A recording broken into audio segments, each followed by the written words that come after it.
R.O.R সার্টিফিকেটের validity 6 মাস পর্যন্ত থাকে। 6 মাস পর পর আমাদের নতুন R.O.R সার্টিফিকেট বার করতে হয়।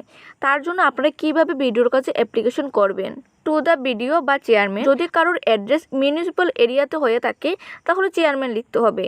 তারপর লিখতে হবে ব্লক নেম বা name of municipal council of corporation. তারপর লিখতে হবে অ্যাড্রেস। সাবজেক্ট হচ্ছে prayer for R.O.R copy. Sir oblique madam, with due respect I would like to inform you that I M.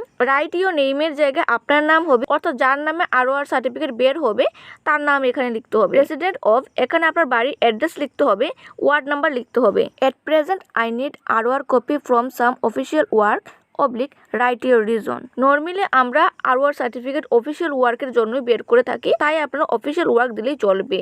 যদি আপনার মনে হয় যে আপনি কোনো রিজন লিখবেন তাহলে আপনার রিজন লিখতে পারেন। Therefore, I kindly request you to grant my prayer and issue my R.O.R copy as soon as possible. অর্থাৎ এখানে বলা হয়েছে আপনি আমার প্রেয়ারটা গ্রান্ট করুন এবং R.O.R সার্টিফিকেট যত তাড়াতাড়ি সম্ভব আপনি ইস্যু করুন। তারপরে আপনারা এখানে ডেট লিখবেন, যে ডেটে আপনারা R.O.R সার্টিফিকেটটি সাবমিট করবেন। নিচে আপনাদের এনক্লোজ লিখতে হবে, কারণ নতুন R.O.R সার্টিফিকেটের জন্য কিন্তু পুরানো R.O.R সার্টিফিকেটের প্রয়োজন।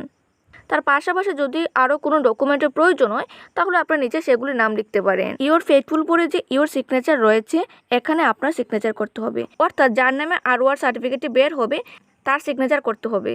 তারপর অ্যাড্রেস হবে, ওয়ার্ড নং হবে এবং মোবাইল নাম্বার লিখতে হবে।